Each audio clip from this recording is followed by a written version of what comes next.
Aleluia. Glória a Deus. Glória a Deus. Muito boa noite a todos. Eu quero orar por você, mas você pode ficar sentadinho aí no seu lugar. Mas eu quero orar baseado quando o apóstolo Paulo estava pregando o evangelho e um homem ali se levantou e começou a distrair o governador, o Sérgio Paulo, porque o Sérgio Paulo estava interessado na palavra, ele estava recebendo a palavra do apóstolo Paulo, e esse cara começou a distraí-lo, chamar a atenção dele, e não queria que ele ouvisse. Aí o apóstolo Paulo ordenou que aquele espírito maligno saísse dali, e esse cara ficou cego, né? E eu quero orar para Satanás ficar cego, surdo e burro, né? E ele não atrapalhe você de ouvir a palavra de Deus. Curve a sua cabeça, eu quero orar por você. Espírito Santo querido, em nome de Jesus, Senhor, assim como o Paulo tinha autoridade para expulsar demônio, nós também temos, porque tua palavra diz que o Senhor nos deu autoridade para pisarmos em serpentes e escorpiões e em todo o poder do inimigo. A tua palavra diz que para isso Jesus se manifestou, para destruir as obras do diabo, e todo o principado e potestade já foram expostos ao desprezo, porque o Senhor triunfou sobre eles na cruz. E nós nos levantamos como igreja nessa noite, porque está escrito: contra a igreja as portas do inferno não prevalecerão. E nós declaramos, Senhor, que essa palavra vai vir com revelação, com poder, Senhor, falada pelo teu Espírito no nosso coração. Tua palavra vai mudar a nossa maneira de pensar, a tua palavra vai nos transformar. Está escrito: enviou-os a sua palavra e a sua palavra os curou, livrou-os do que lhes era mortal. Senhor, nessa noite nós oramos clamando por espírito de sabedoria e de revelação, e declarando que Satanás não vai ter nenhuma interferência na nossa vida enquanto nós recebemos essa palavra, em nome de Jesus. Se você crê na sua oração, aplauda bem forte o nome de Jesus.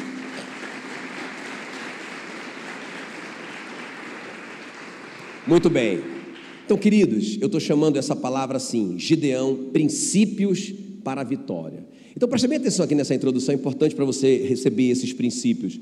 Então, por 7 anos, a Bíblia diz que Israel estava sendo ali oprimida pelos midianitas. Olha só o que diz: destruindo os produtos da terra, não deixavam em Israel sustento algum. Então, irmãos, os midianitas vinham, a Bíblia diz, como uma multidão incontável, a Bíblia diz, e eles vêm e eles colhem ali, roubam a colheita de Israel. Imagina que Israel estava plantando a sua semente, regando a sua semente, e na hora de colher, vem o inimigo, escuta bem, e rouba aquela colheita. E não somente isso, o que sobra, a Bíblia diz que eles destroem completamente, só de maldade. Então Israel foi se enfraquecendo, chegaram numa miséria absoluta. Diga comigo: miséria absoluta. Olha o que vai acontecer, irmãos, aqui, um grande milagre. A Bíblia diz então que eles começam a orar por aquela situação financeira terrível, realmente uma falência total. Eu não estou falando de uma dificuldade financeira aqui, eles não tinham nada. Eu tenho certeza que aqui, aqui ninguém está nessa situação de não ter nada, eles não tinham nada. Agora preste atenção, eles oraram e a Bíblia diz que Deus enviou um profeta. O profeta chegou ali, reuniu a nação e falou assim: olha, o problema é que vocês estão adorando outros deuses, vocês estão crendo no Baal, porque o Baal era um deus, um falso deus, que eles acreditavam que ele dava colheitas. Então eles traziam ofertas para o Baal, oravam a Baal, e Deus está dizendo: olha, vocês estão passando por essa situação, porque vocês estão adorando outros deuses. E aí, irmãos, Deus então chama um homem, que é o Gideão. O Gideão, eu quero dizer uma coisa para você: nós somos essa geração, amém, queridos? Nós somos o Gideão da nossa família, somos o Gideão de Curitiba, nós somos Gideão onde nós estamos, nós somos libertadores da nossa nação. Então Deus chama o Gideão, e o Gideão, veja bem, ele já está tão acostumado, irmão, naquele contexto de miséria, de pobreza, de ruína. Ele estava malhando o trigo no lagar, escondido ali dos midianitas, uma vida tão miserável. Quando Deus chamou o Gideão, o Senhor falou assim para ele: o Senhor é contigo, homem valente. Ele disse: valente, Senhor, você é um covarde, porque eu estou malhando o trigo aqui no lugar aonde amassa a uva para fazer o vinho. Eu estou escondido, eu sou um covarde. Aí Deus diz assim para ele: vai nessa tua força e livra Israel da mão dos midianitas. Ele diz: Senhor, a minha família é a mais pobre de Manassés, e Manassés é a menor cidade do meu país. Senhor, olha, não tem nada que eu possa fazer. Aí olha só o que Deus vai dizer para o Gideão: já que eu estou contigo, ferirás os midianitas como se eles fossem um só homem. Gideão, eu e você somos maioria contra eles, porque eles são um e nós dois somos dois. Essa aqui é a conta que você tem que fazer. Vai dar tudo certo. Agora, irmãos, olha o que eu vou te falar. De uma situação de miséria absoluta, o fracasso total. Olha só o que vai acontecer agora. É uma grande vitória, é um grande milagre, né? A Bíblia diz que eles tiveram uma vitória, irmãos, porque eles eram só 300 homens. Olha só o que vai acontecer, escuta bem. Apesar de todas essas perdas, né? Porque quando o Gideão tocou a trombeta para chamar o povo, a Bíblia diz que vieram 32 mil homens. Quantos homens? 32 mil soldados, rapaz. 32 mil. Tudo bem que o inimigo tem 1 milhão. Eles são incontáveis. A Bíblia diz, eles são incontáveis. Então eles são 32. Puxa vida, contra 1 milhão é nada. Mas eles estão acreditando, não é? Surgiu uma esperança, uma luz no fundo do túnel. Vai dar certo, Deus disse que Ele está conosco. Somos 32. Aí, irmãos, eles vão ter uma perda de 22 mil soldados. Quem está me entendendo? Então a pessoa que está ali, não é? Está tudo dando errado na vida financeira dela, tudo fracassado. Aí de repente ela tem uma esperança. Alguma coisa aconteceu. Ela começa a acreditar de novo. Aí de repente ela perde 22 mil. Irmão, é muita coisa, não é? Vamos colocar assim, como se fosse dinheiro, né? O cara deve 1 milhão, agora ele tem 32 mil. Puxa vida, tem 32 mil, é pouco ainda, né? Agora de repente ele perde 22, né? Aí ele ficou só com 10 mil soldados. Aí o Gideão, meu Deus, só 10 mil? Só 10 mil? E aí, irmãos, para completar o negócio, ele ainda perdeu 11.700 e ficaram só 300. O que era impossível ficou mais impossível ainda. 300 contra aquela multidão. Mas a Bíblia diz que ao soar das trombetas, o Senhor tornou a espada de um contra o outro e eles fugiram. Agora escuta bem, essa vitória, irmão, na verdade o Gideão nem lutou, né? O povo de Gideão nem lutou. Quando eles tocaram as trombetas, 300 homens tocaram as trombetas, a Bíblia diz então que o povo fugiu e eles foram lá só para colher os despojos. Quem está me entendendo? Só para vocês terem uma ideia dessa vitória.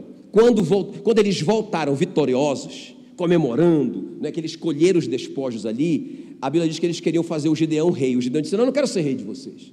Eu quero que vocês me deem, cada soldado me dê só um brinco, não é? Só um brinco de presente. Irmãos, aqueles brincos daqueles soldados deram 30 quilos de ouro. Em valores atuais são 9.400.000 reais. Estava bom para recomeçar, não estava?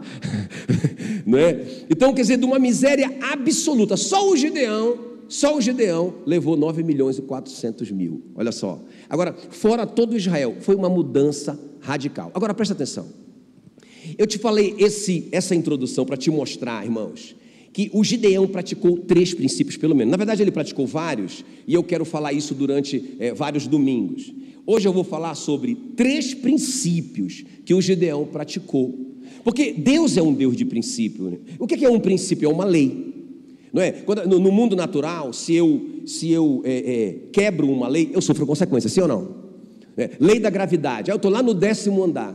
Todas as coisas estão sendo atraídas para o centro da Terra. Isso é a lei da gravidade. É uma lei, é um princípio. Aí eu vou lá no 10º andar e resolvo voar. Não vai dar certo.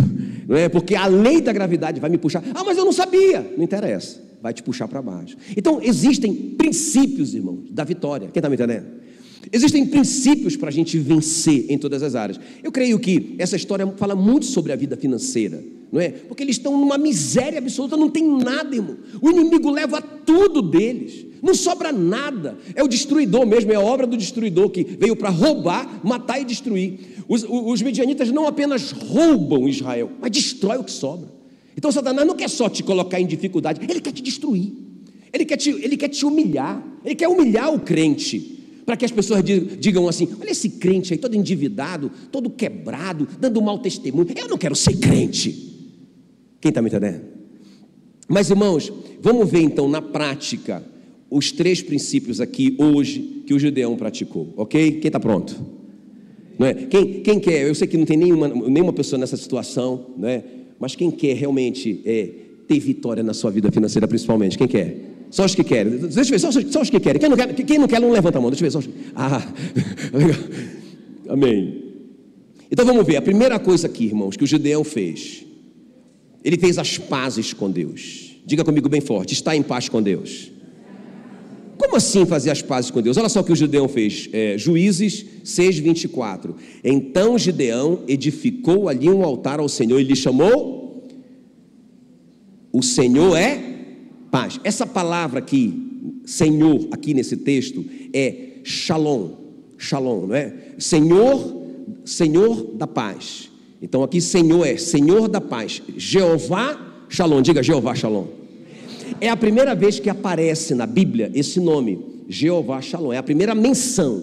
Foi o Gideão que ele teve assim uma revelação. Por quê? Porque o Gideão, ele está entendendo o seguinte: rapaz, o profeta veio e falou que o problema que a gente está vivendo é por causa do pecado. É porque a gente quebrou princípios na área financeira. A gente realmente colocou as nossas finanças no outro altar, no altar de Baal. O profeta trouxe essa revelação. Agora, como que a gente vai vencer uma guerra em pecado? Então o Gideão está pensando assim, rapaz, como muito crente pensa, né? O Gideão está pensando, não, o que a gente merece é castigo mesmo. Não, a gente merece é sofrimento mesmo, porque a gente errou. E eu vejo que tem muito crente que pensa assim. Irmãos, sabe, que ele pensa assim, não, Deus está com raiva de mim. Deus está zangado comigo. Mas olha só o que diz no Novo Testamento, Romanos 5:1. Justificados, pois, mediante a fé, temos paz com Deus, por meio de nosso Senhor Jesus Cristo. Então, quando você aceitou Jesus como seu Senhor e Salvador, quando você entendeu que Ele morreu pelos seus pecados na cruz, irmão, você ficou de bem com Deus. Tem alguém me entendendo aqui? E por que isso é muito importante? Porque eu vejo que muito crente, até na hora de orar, ele ora assim, ai Senhor, eu sei que eu não mereço, porque o Senhor sabe que eu pisei na bola mais uma vez, mas eu estou aqui, tenha misericórdia de mim, Jesus, só se der, mas eu não quero te incomodar não, porque eu sei. Irmão, na verdade essa oração é um atestado de incredulidade, né? Porque ele pensa, na verdade, que Deus, sabe, não o ama. Imagina, irmãos, se nós pais pensássemos assim para abençoar os nossos filhos. Se a gente só vai abençoar o nosso filho se ele for perfeito, não é? Se ele não pisar na bola, se ele não errar, olha, aí a gente abençoa ele. Irmão, não é assim. Nós que somos maus, a Bíblia diz, sabemos dar boas dádivas aos nossos filhos, quanto mais o Pai Celeste não dará boas dádivas àqueles que lhe pedirem, porque são seus filhos. Então o Gideão, ele tem essa revelação. Primeira coisa, eu vou ficar em paz com Deus. Quem está me entendendo? Eu vou resolver o meu problema com Deus. E ele então faz um altar, ele chama Jeová Shalom, aquele altar, o Senhor é a minha paz, não é? E ele oferece ali, pela primeira vez, um sacrifício, porque o Gideão era filho do pastor da igreja do Baal. Então o Gideão, com certeza, ele estava acostumado já, talvez ele fosse um adorador de Baal.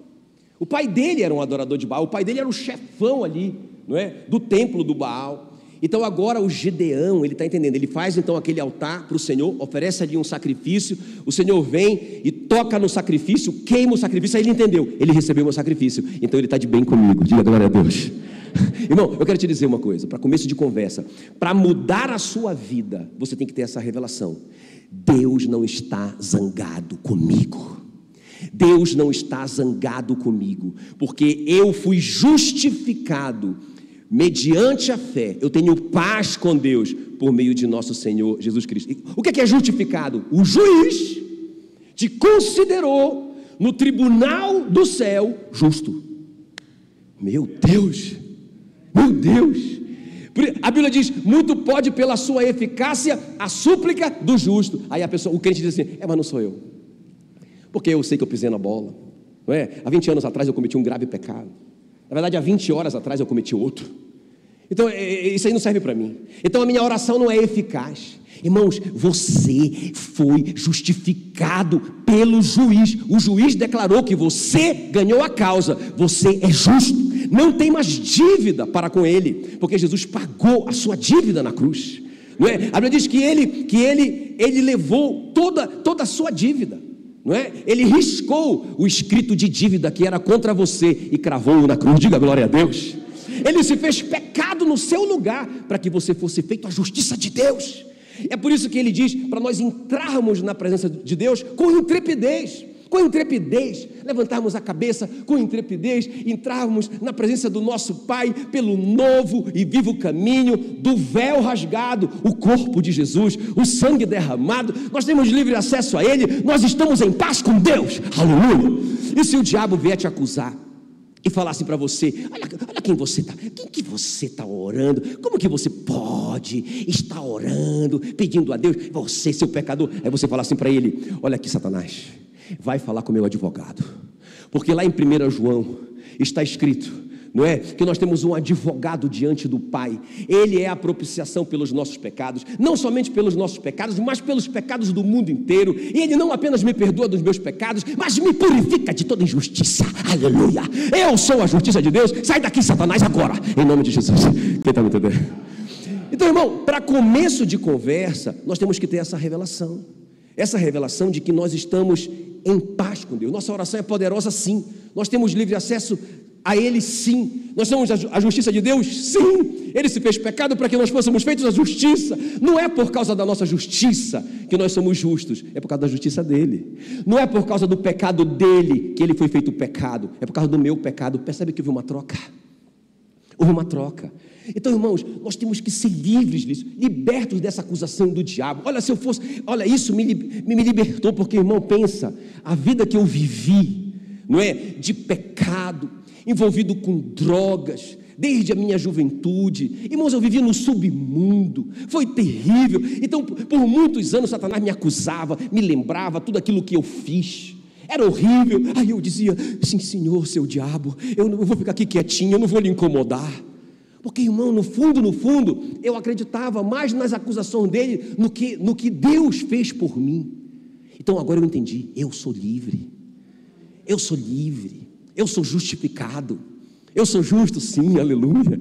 Posso orar, e a minha oração é eficaz, porque não tem nada a ver comigo, tem a ver com Ele, glória a Deus. Quem está me entendendo aqui? Então a primeira coisa aqui é isso. Qual que é a primeira coisa? Eu quero mudar dessa situação de miséria, sabe, vida financeira amarrada, bloqueada, travada, nada dá certo. Parece que quanto mais eu oro, mais assombração me aparece. Quanto mais eu planto, mais o diabo me rouba. Parece que o que eu ganho entra num saquetel furado e nunca sobra nada. O meu dinheiro acaba antes do mês acabar, ou mês rápido. Tem alguma coisa errada, irmãos, não é? Então o Senhor quer mudar a sua sorte, a minha sorte, em nome de Jesus. Pensa sabe, eu digo assim, que a situação do Gideão era assim tão absurda, que ninguém está vivendo isso. Só para a gente ter a comparação, né, de uma coisa tão miserável para uma coisa tão sublime, não é? De uma miséria tão terrível para uma prosperidade tão plena, tão completa. Quem está me entendendo? E eu quero declarar isso sobre a sua vida. É isso que Deus quer que aconteça na nossa vida. Só que quem crê, diga glória a Deus. Muito bem. Sabe, deixa eu te falar uma coisa. Satanás está jogando com a consciência o tempo todo, porque a Bíblia, ele sabe, a Bíblia diz que aquele que despreza a boa consciência naufraga na fé. Irmãos, e sem fé é impossível agradar a Deus. E a Bíblia diz que esta é a vitória que vence o mundo, a nossa fé. Então qual que é o jogo de Satanás? Te acusar. Qual que é o jogo de Satanás? Minha consciência, porque ai meu Deus do céu, o que eu fiz, o que eu disse, o que eu vi, ai meu Deus, eu acho que eu vou ficar aqui quietinho mesmo, que vai que eu mexo aí com o diabo e ele me mata. É melhor ficar pobrezinho, mas vivo, né? Irmão, era igual como Israel pensava: é melhor a gente ficar aqui no Egito, comendo cebola, comendo alho. É melhor a gente ficar aqui miserável, como escravo, do que essa aventura no deserto comendo maná. Quem está me entendendo? É assim que o crente pensa, irmão. Não, irmão, Deus tem Canaã para cada um de nós. Deus tem Canaã para cada um de nós. E a primeira coisa que você tem que entender na sua cabeça, na sua mente, e tem que descer para o seu coração: você já está de bem com Deus. Amém, queridos? Muito bem, vamos avançar. Aí a segunda coisa que acontece é uma consequência da primeira coisa, que é a fé. Diga comigo, fé. Qual que é a primeira coisa? Está de paz. Você está de paz com Deus. Está tudo bem entre nós. Estamos de bem, somos amigos. Aleluia. Somos amigos de Deus. Na verdade somos filhos, herdeiros de Deus e co-herdeiros com Cristo Jesus. Aleluia. Agora, a consequência disso é a fé. Presta atenção. A consequência disso é o ponto 2, é a fé. Porque fé não é uma coisa que você tem porque você é muito bonitão, né? Não, fé é um dom. Está lá em 1 Coríntios 12, fala a lista dos dons. Um dos dons que Deus nos deu é o dom da fé. Agora olha aqui, um dia um pastor, muito meu amigo, muito querido meu, ele falou assim para mim, cara, sabe o que é o problema? Eu não tenho fé. Eu sou um pastor que prega a palavra, mas eu não tenho a fé. Não tenho fé. Eu falei para ele, então tu é o único crente da face da terra miserável que não tem fé. Ele falou, o único? Não, tem muito crente que não tem fé. E eu mostrei para ele Romanos 12, 3, que diz assim, que Deus repartiu com cada um de nós uma porção de fé. Você tem fé. Você tem fé. Você tem fé. Você tem fé. Você tem fé. Você tem fé. Todos nós temos fé. A fé é um dom, entendeu? Porque se nós não tivéssemos esse dom da fé, nós jamais creríamos que Jesus morreu pelos nossos pecados. Isso é um dom, não é um privilégio. Rapaz, eu sou o cara da fé. Desculpa aí, tá? Glórias a mim, aleluias. Deus que te deu essa fé para crer nele, quem está me entendendo? Agora, qual é a questão aqui? É o que você vai fazer com essa fé. Não é? Você tem, agora você tem que colocá-la para fora, você tem que expressar essa fé, que é a segunda coisa, não é? Então aqui na verdade seria expressar a fé. Então a primeira coisa é, rapaz, eu vou fazer as pazes com Deus, já aconteceu, eu só preciso crer e tomar posse disso. Segunda coisa, eu vou expressar essa fé que eu já recebi, por ter feito as pazes com Ele, não é? Agora escuta bem, quando eu aceitei Jesus, o Espírito Santo veio morar dentro de mim, e claro irmãos, se Ele mora em mim, eu tenho fé. Ok? Agora veja bem, eu quero mostrar para vocês o Gideão. Olha só, será que ele teve fé? Será que ele expressou essa fé? Juízes 7:7. Então disse o Senhor a Gideão, com estes 300 homens, eu vos livrarei e entregarei os midianitas nas tuas mãos. Irmão, vamos fazer conta? Por 7 anos, os midianitas humilharam uma nação inteira, não só 32 mil. Quantos tinham em Israel? Eram centenas de milhares, e os midianitas eram tão poderosos, que eles vinham, roubavam tudo, na verdade eles tomavam posse, como se fosse dele, planta aí para mim, depois eu venho colher, não é? E aí eles vinham, colhiam e destruíam o resto, por anos. Agora 300, vão resolver essa parada, quem está me entendendo? Aí Deus fala para o Gideão, vai lá, porque eu vou entregar os midianitas nas tuas mãos, com esses 300 contra 1 milhão, a pergunta é, Gideão creu? Aí é fácil a gente dizer, sim, creu, mas deixa eu te mostrar, por que eu sei que ele creu? Porque a fé tem evidências. Diga, a minha fé tem evidências. Então a primeira coisa, quem crê, obedece e age, não é? Eu estou crendo, então eu vou obedecer o que Deus disse. O que foi que Deus disse para ele? Gideão, pega os 300, separa em grupos de 100, cerca o arraial dos midianitas, pensa, de 1 milhão, irmão, uma cidade, coisa louca, cerca eles com 300. Vocês imaginam, Curitiba tem 2 milhões, imagina metade de Curitiba e 300 pessoas ali, 300 pessoas reunidas ali, né, para vir contra a gente, pensa, era mais ou menos isso. Agora o Gideão creu, irmãos, ele obedeceu, ele partiu o grupo, como Deus mandou. Deus tinha falado para ele assim, pega tochas, né, acesas, e coloca dentro de cântaros vazios, não é? E quando eu der o sinal, todos vão gritar pelo Senhor e por Gideão, e vão quebrar o cântaro. Irmão, que estratégia de guerra maluca é essa? Já viu uma estratégia de guerra dessa? Deus mandou, sabe, Deus queria usar aquelas coisas frágeis, como um cântaro de barro e uma tocha, para dizer, eu que vou fazer, sou eu que vou fazer, irmãos. E o Gideão obedeceu. Vamos fazer, pessoal?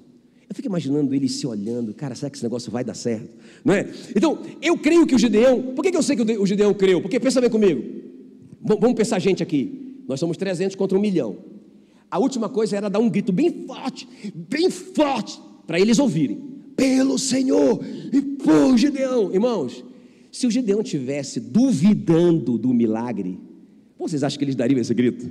Porque esse grito era como se: ei, midianitas, estamos aqui e somos só 300 sem nenhuma arma, só temos tochas e cântaros. Irmãos, ele acreditou. Vocês estão me entendendo? Por isso que eu sei que ele acreditou, porque ele obedeceu cabalmente. E eu penso que a coisa mais difícil era o grito, porque o grito era a revelação de que eles estavam ali.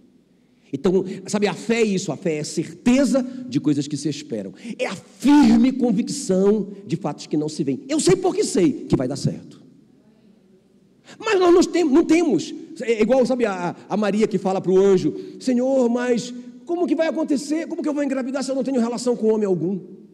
O que é impossível para o homem é possível para Deus, foi a resposta. Sabe, irmãos, então a gente não tem que ficar fazendo conta, a gente só tem que obedecer e agir. Isso é fé. Diga então, fé é obedecer e agir. Então a primeira resposta, o Gideão sim, está crendo. Agora, outra coisa importante para a sua fé, como eu te falei, fé não é uma coisa que você pode se gloriar, é um dom. Agora você tem que expressar, desenvolver a sua fé. Então a segunda coisa que o Gideão faz, que eu acho tremendo, é um detalhe muito interessante, porque o Gideão continua com medo. Eu estaria com medo também, estaria apavorado, na verdade, né? Aí Deus, eu acho lindo Deus é lindo, ele conhece as nossas limitações. Aí ele fala assim: Gideão, você está com medo ainda? Eu estou apavorado, pai.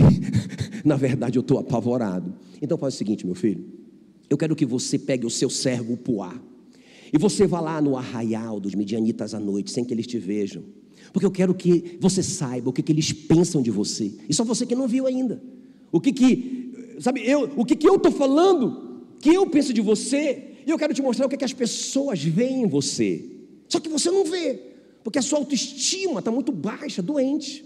Aí o Gideão topa a parada, vamos lá, Puá. E eles vão, os dois, escondem, né, se escondem numa moita, estão ali escondidos fazendo o quê? Não sabe, mas Deus mandou, não mandou? Deus mandou, não mandou? Se ele mandou, está certo. Se ele disse, é verdade. Então vamos obedecer. Aí o Gideão vai, e eles ficam ali escondidinhos na moita. De repente sai um soldado midianita de dentro da tenda dele, gritando desesperado, todo suado, cara. E aí o outro vai e acode ele. O que aconteceu? Ele diz: rapaz, eu tive um sonho terrível, um pão gigante. Eu sonhei que um pão gigante de cevada caía em cima da tenda do comandante e destruía todo o exército amalequita, midianita. Aí sabe o que foi que o soldado interpretou? O outro falou assim: rapaz, isso não é outra coisa senão a espada de Gideão, o israelita, que veio contra nós. Deus entregou os midianitas na mão de Gideão. É isso que significa. Eu imagino o Gideão ali na moita dizendo para o povo: glória a Deus. E eles voltam escondidos para o arraial, irmãos, e eles dizem: pessoal, já deu certo, Deus entregou. Ele não diz assim: Deus vai entregar. Isso é fé. Ele diz: Deus entregou os midianitas nas nossas mãos. Deixa eu te falar uma coisa aqui, irmãos. Fé é isso, é eu ser intencional no que eu estou ouvindo. É por isso que o apóstolo Paulo diz: olha, a fé vem pelo ouvir, e o ouvir a palavra de Cristo. Então, o que acontece? A pessoa está lá passando uma situação difícil, com a vida amarrada aqui, não é? Sabe, os midianitas roubando, não é? E ela fica lá. Beleza, talvez até ela já fez as pazes com Deus, talvez até ela já entendeu isso, mas falta a prática da fé. Puxa vida, eu desenvolver a minha fé, eu vou ficar ouvindo conversa fiada. O cara passa 1 milhão de anos no Datena, ouvindo só desgraça. Ele já sai de casa assim, apavorado. Aí o cara fala assim: eu fui diagnosticado, eu tenho síndrome do pânico. Claro, meu irmão, eu também estaria em pânico com todas essas notícias que você ouve. Quem está vendo? O cara assiste uma televisão, aí ele ouve aquela só desgraça, só tragédia. Aí comendo aquele lixo, aí está de barriga cheio de lixo. Aí acabou o lixo daquele canal, ele passa para o outro canal, e mais lixo, e mais incredulidade, e mais notícia ruim, e morte, e miséria, e pobreza, e o governo, e não sei o quê. Rapaz, o cara sai de lá, irmão, ele está desesperado. Quem está me entendendo? Desesperado. Não, irmão, nós temos que ser intencionais. Eu ouvi um testemunho agora esses dias, né, do pastor Josué Gonçalves. Quem conhece o pastor Josué Gonçalves, né? O Canté é fãzão dele. Aí o Josué Gonçalves entrevistando o pastor Hernandes Dias Lopes, que eu sou apaixonado, né? Ele já escreveu 150 livros. Ele é jovem ainda, né? 60 e poucos anos. 150 livros. Ele já comentou praticamente todos os livros da Bíblia. Eu tenho muitos comentários dele. Fantástico. Para mim são o comentário de Romanos. Super recomendo para você. Agora, aí o pastor Josué perguntou para ele: cara, como é que você consegue, não é, escrever tanto? Ser pastor de uma igreja de sucesso, não é, ter essa influência no Brasil que você tem. Como é que você consegue? Ele disse: eu não tenho celular. Quem está me entendendo? O cara é intencional. Ele escolhe o que ele ouve. Ele escolhe o que ele come. Por isso ele tem fé, porque a fé vem pelo ouvir. Então, o Gideão, irmãos, ele é intencional em ouvir a coisa certa. E outra coisa, olha aqui para mim, ó. Então, não só obedecer e agir, não só ser intencional no que eu estou ouvindo, não é? Mas também eu liberar, escuta, a palavra da fé. Irmãos, é impressionante o quanto que o crente fala errado. É muito difícil. Olha, irmão, só um milagre nesse caso. Ou seja, sabe, porque a fé é certeza de coisas que você espera. O Marcos ensina assim: quando vocês orarem, crendo que vocês já receberam, então é de vocês, né? Mas o crente rapaz, muito difícil. Olha, uma dificuldade, irmão. Olha, não sei não. Mas vamos orar, né? Sabe, uma palavra muito de derrota. O Gideão, olha o que ele fala, irmão. Lembra do Gideão quando ele começa? Senhor, eu corajoso, eu sou covarde. Eu, homem forte, na verdade eu sou o mais fraco. Esse cara aqui, depois, ele está completamente diferente. Ele está dizendo para o pessoal, quando eu tocar as trombetas, a trombeta, e todos os que comigo estiverem também tocarão. E aí ele fala assim: e vocês vão dizer, vocês vão gritar pelo Senhor e por Gideão. Quem está me entendendo? Olha o que ele está falando, pessoal. O apóstolo Paulo diz: eu criei, por isso que falei. Também nós cremos, por isso também falamos. Irmão, tem gente que, quer ver? Eu vejo muito isso. Às vezes a gente ora ali com um casal e tal, e aconselha. Chega, eu fico suado e meu cabelo vai ficando branco, não é? Aí termina lá, glória a Deus, amém, irmão? Ficamos umas 3 horas lá com o casal. Aí a gente vai embora, tá bom? Tá. Pastor, mas eu não sei não. Irmão, dá vontade de morrer assim. Digo, Senhor, igual o Moisés, sabe? Tipo, Senhor, me leva logo. Ou então me dá uma asa, né? Para eu virar anjo. Sabe? Ou então a pessoa já confessa: mas, pastor, tudo bem, obrigado pela oração. Mas é muito difícil esse homem. Só Jesus na vida dele mesmo. Mas foi isso que a gente fez aqui, irmão, por 3 horas. Né? Então a pessoa sai para pegar um emprego, para fazer o concurso. Ela, só tem uma vaga. Né? Já tem o dono dessa vaga, eu já sei. Porque já está tudo comprado, tudo acertado. Irmão, você não precisa de mais de uma vaga, você precisa de uma vaga, é sua. Você tem que tomar posse, você tem que declarar, você tem que liberar a palavra da fé. Eu criei, por isso é que falei. O Davi diante do Golias, pensa, um cara de 17 anos, baixinho, com uma baladeira na frente do Golias. Ele olha para ele e diz: eu não vou errar nesse teu cabeção, seu gigante, tu é grande pro teu tamanho, eu vou te derrubar, e eu vou te matar, e eu vou cortar tua cabeça, e eu vou entregar o teu corpo para os abutres da terra, porque o Senhor é comigo. Você vem com espada e com lança, eu vou contra você em nome do Senhor dos exércitos. Aleluia. Sabe, irmão, aquela mulher enferma, ela ficava dizendo: se eu apenas tocar nas suas vestes, eu serei curada. Todo mundo dizendo: não sei o quê, eu serei curada, eu só preciso tocar na veste dele. Irmãos, ele nem precisa me ver, ele não precisa tocar em mim, ele não precisa dizer nada para mim. Se eu tocar nele, eu sou curada. Ei, sai da minha frente, porque eu vou tocar. Sai da minha frente. Ela dizia. Quem está me entendendo? Não é? Sabe, irmãos, então o que a gente fala é muito importante, ok? Então a pergunta é: você crê? O que você pensa a respeito de você mesmo? Não é? O que você está falando? Como que você está agindo? Você tem sido intencional em ouvir a coisa certa? Quem está comigo aqui? E para a gente terminar, diga comigo, consagração. Qual que é a primeira coisa mesmo? Paz com Deus. Quem está em paz com Deus? Aleluia. Qual que é a segunda coisa mesmo? Liberar a sua fé. Liberar a sua fé que você já recebeu. E qual que é a terceira coisa? Consagração. Olha para mim, deixa eu terminar aqui. Juízes 6,18 diz assim: rogo-te que daqui não te apartes, o Gideão falando com o anjo, até que eu volte e traga a minha oferta e a deponha perante ti. Respondeu ele: eu esperarei até que volte. Olha aqui, irmãos, eu acho lindo isso, né? Porque o Gideão, quando começa a história, ele é um adorador de Baal. É nesse altar que ele leva as ofertas dele. Agora ele já entendeu, é o Senhor, esse que está falando comigo, é o Senhor, e é Ele que tem que receber as minhas ofertas, irmão. Consagração. Olha o que Deus fala, Juízes 6,25, acompanha.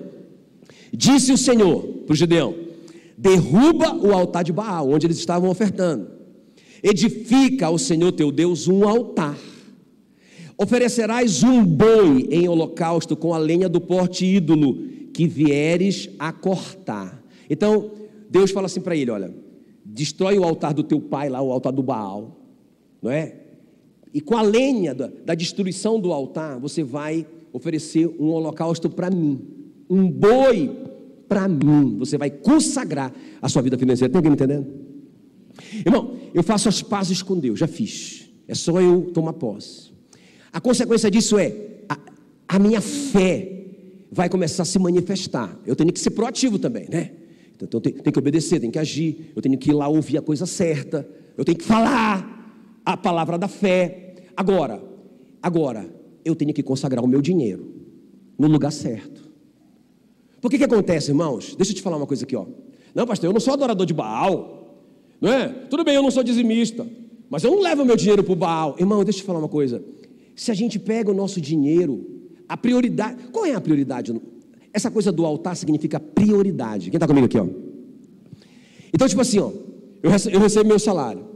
Aí eu troco o celular que nem precisa. Eu troco, eu compro mais um sapato, eu já tenho 100, né? Sabe? E eu vou, e eu gasto com isso, eu gasto com aquilo. Aí no final, esqueci o dízimo. Tudo bem, mas mês que vem, ele está falando isso há 10 meses, há um ano, né? Não, mas quando eu receber o 10º, eu coloco em dia. Quem não foi fiel no pouco, jamais vai ser fiel no muito. Quem está me entendendo? Aí, irmão, esse dinheiro está sendo ofertado nesse altar do mundo. Não está sendo ofertado no altar do Senhor para financiar a sua causa na terra. Tem alguém me entendendo aqui ou não? Aí o cara não entende, né? Talvez até ele já passou por esses processos, entendeu? Olha, ele já entendeu, ele teve paz com Deus, está tudo certo entre eles, ele está recebendo fé, ele está colocando em prática, mas irmãos, continua a vida financeira amarrada, porque o dinheiro, não é, está sendo colocado no altar errado. Quem está me entendendo aqui? Isso é muito, muito, muito sério. Olha o que diz o apóstolo Paulo em Romanos 11,16, Novo Testamento: e se forem santas as primícias da massa, igualmente o será a sua totalidade. Olha só, se for santa a raiz, também os ramos o serão. Então presta atenção, quando você consagra o seu dízimo, você santifica a sua renda. Isso é muito sério. O contrário também é verdadeiro. Por isso que às vezes o dinheiro entra no saquetel furado. O dado do IBGE é de que mais de 80% da população brasileira está endividada. Pensa bem, irmãos. E tem muito crente no meio disso, vivendo, escuta bem, com o salário do mês que vem. Não é? Quer dizer, o cara está passando o cartão dele aqui agora, nesse mês de abril, não é? Porque ele já não tem mais nada em abril. Então o que ele está gastando agora já é o salário de maio. Mais de 80% dos brasileiros vivem assim. Não tem alguma coisa errada? Quem está me entendendo? Então, irmãos, nós precisamos rever. Sabe, Deus quer que a gente seja próspero. Deus quer que a gente seja próspero. Não é? Sabe, é uma medida recalcada, sacudida e transbordante. Diga transbordante. Porque se eu tiver uma medida só recalcada e sacudida, beleza, rapaz, olha, tem um suprimento bom para minha família, eu tenho a minha gasolina nossa de cada dia, eu tenho a minha comidinha nossa de cada dia, aleluia, glória a Deus, está tudo certo, mas não sobra, a igreja morre. Quem está comigo aqui? Deus quer que você transborde. Prosperidade é ter para dar, amém, queridos? Prosperidade é ter para dar, tremendo. Tá, deixa eu terminar com isso aqui, olha para mim. O pastor só está falando sobre o Antigo Testamento, não é? E muito crente hoje, sabia, pastor Canté? Muito crente hoje se justifica dizendo assim: não, dízimo é do Antigo Testamento. Tá, deixa eu te falar uma coisa. O dízimo é do Antigo Testamento. É verdade. Mas peraí, mas Jesus não falou que para os fariseus, ele disse assim: vocês fariseus hipócritas, que dão o dízimo de tudo e esquecem os princípios fundamentais da lei, a misericórdia, a fé, o amor. Vocês deveriam dar o dízimo, mas vocês deveriam fazer essas coisas importantes também. Irmãos, isso é Antigo Testamento. Isso é Antigo Testamento. Jesus cumpriu todo o Antigo Testamento. Quem está me entendendo? Só vai começar a nova aliança depois da cruz. Então, pastor, como assim? O dízimo é do Antigo Testamento. O irmão falou para mim assim: meu pastor, eu não vou mais dar o dízimo, porque eu estou entendendo na Bíblia, quando eu leio, que o dízimo é do Antigo Testamento. Eu nunca vi nada sobre o dízimo no Novo Testamento. O Novo Testamento não manda a gente dar o dízimo. Então eu quero que o senhor me explique isso daí. Como é isso aí? Eu disse: o dízimo é do Antigo Testamento. Ele disse: mas assim, como assim? Eu disse: eu vou te explicar. No Novo Testamento não é mais dízimo, realmente é tudo. Porque Jesus disse que o reino dos céus é semelhante a um tesouro oculto no campo, o qual certo homem, tendo-o achado, o escondeu, e transbordante de alegria vai e vende tudo o que tem e compra o campo.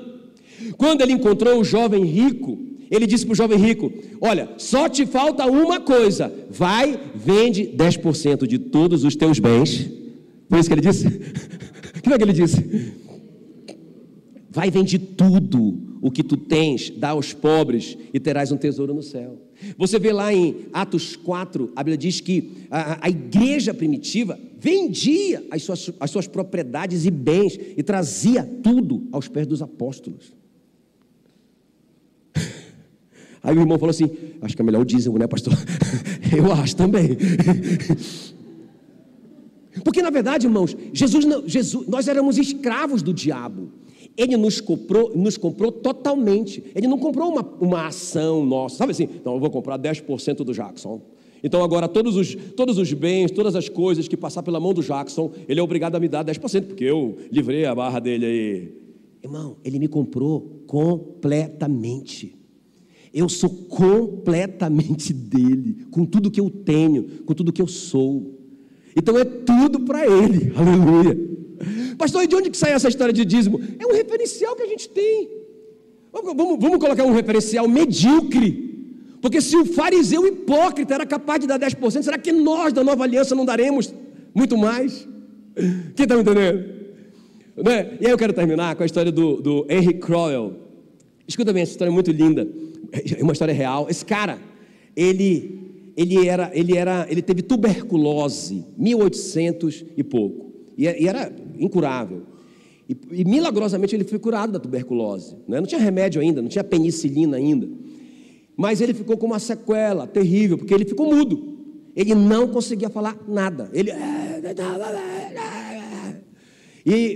ele era seguidor, né? Ele era apaixonado pelo D.L. Moody, o grande evangelista. Irmãos, esse cara viajava os Estados Unidos atrás do D.L. Moody, onde ele ia pregar, ele ia por anos, porque ele cria que ele seria curado. E mais uma vez o D.L. Moody orava ali sobre as multidões, ele estava lá recebendo aquela oração, e quando ele saía de lá, ele continuava mudo. Depois de muito tempo ele estava orando, e ele falou assim para Deus: Senhor, se eu não posso ser um pregador, porque o sonho dele era ser um pregador do evangelho, se eu não posso ser um pregador, me faz um multimilionário, porque eu quero financiar o reino de Deus.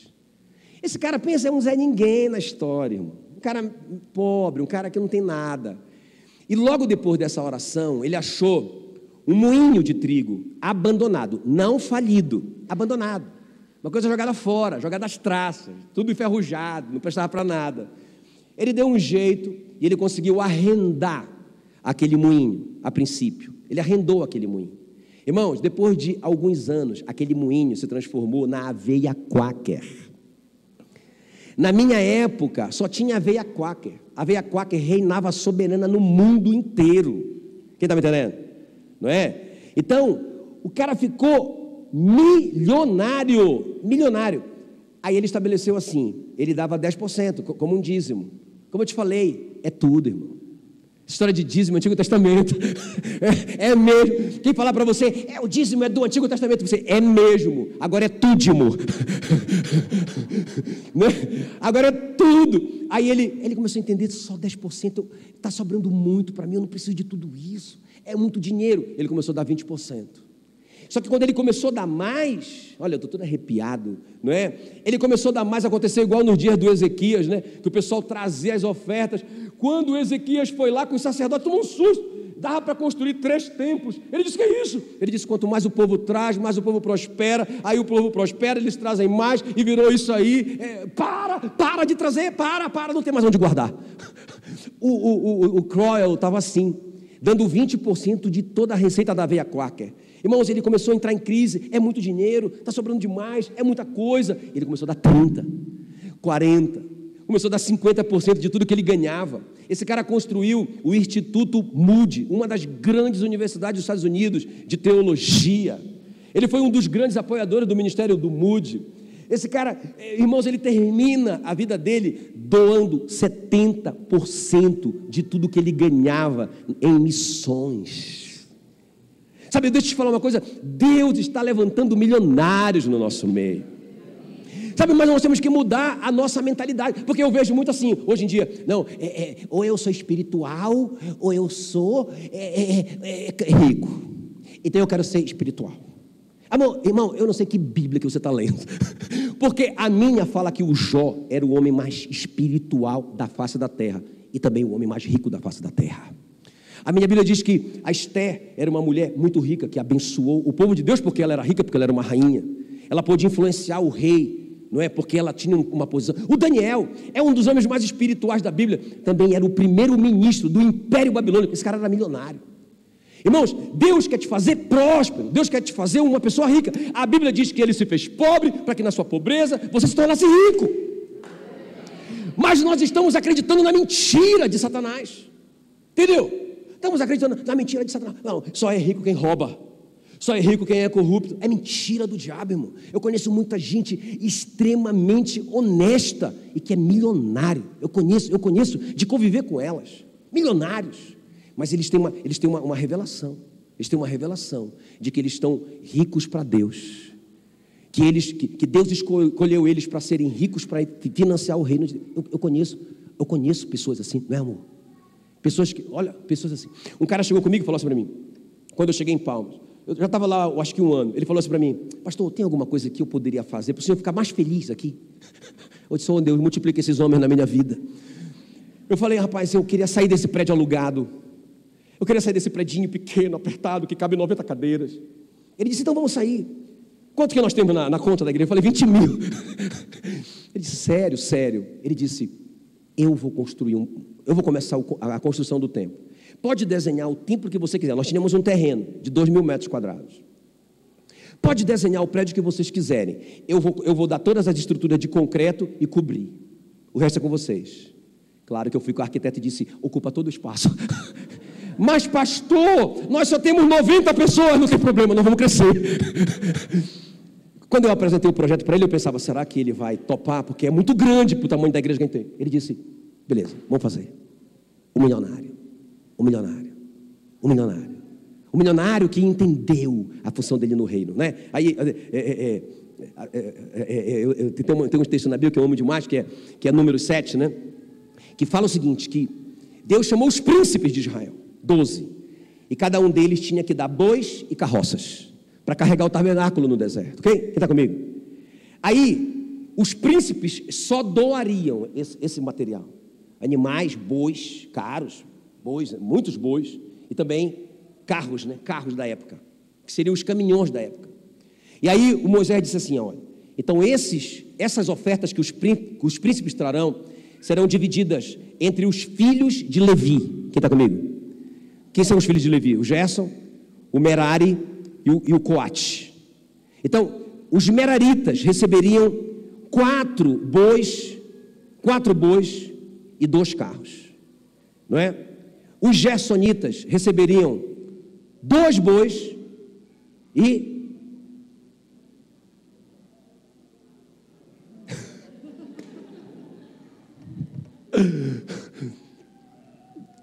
vamos de novo.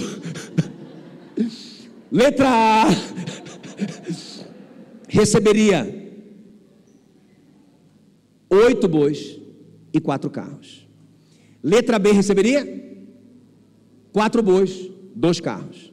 E a letra C, que eram os coatitas, coitados, não receberam nada, não é? Aí, puxa vida, mas que injustiça, por que um recebe tanto, o outro recebe a metade e o outro não recebe nada? Porque os coatitas, o trabalho deles era carregar a arca da aliança no ombro, não precisava de carro e nem de boi. Os meraritas que receberam muito, olha, escuta bem, receberam muito. Por que eles receberam muito? Receberam 8 bois e 4 carros, por quê? Porque eles carregavam as coisas de metal. Quem está comigo? Os que receberam a metade, porque carregavam o resto, os panos, as tendas. Agora, irmãos, beleza, esses receberam quantidades diferentes, mas e quem deu? Quem deu não recebeu nada, foram os príncipes. Irmãos, eu fiz uma escolha, porque eu prefiro ser rico e saudável. Eu quero ser príncipe, e vocês? Eu quero ser príncipe, eu quero ser generoso, eu quero que Deus me faça próspero à medida que Ele me faça generoso. Quem está me entendendo? Eu não faço questão de receber, eu quero dar. Por isso que Jesus disse, a melhor coisa é dar do que receber, porque quem dá, tem mais. Deixa eu te falar uma coisa, eu orei em Palmas por 12 milionários, por esses 14 anos. Não sei se a gente tem 12 milionários em Palmas, eu não sei. A Mela diz que acha que tem, eu não sei ainda, né? Mas, irmão, pensa, quando a gente começou, não é? Eu lembro que a gente juntando dinheirinho para pagar o aluguel, aí o que sobrava pagava os funcionários, ai, mais um mês passou, né? E a gente está falando de milionários que têm essa revelação de investir no reino de Deus. Deixa eu falar uma coisa para vocês, é isso que eu comecei a orar por essa igreja, amém? Para Deus levantar milionários aqui com essa revelação de financiar o reino de Deus. A geração Henry, né? Henry Crowell, a geração que vai doar. A Bíblia diz que a alma generosa prosperará. Aquele que retém mais do que é justo, ele será em pura perda. Quem está me entendendo? Fique em pé no seu lugar. Vamos orar.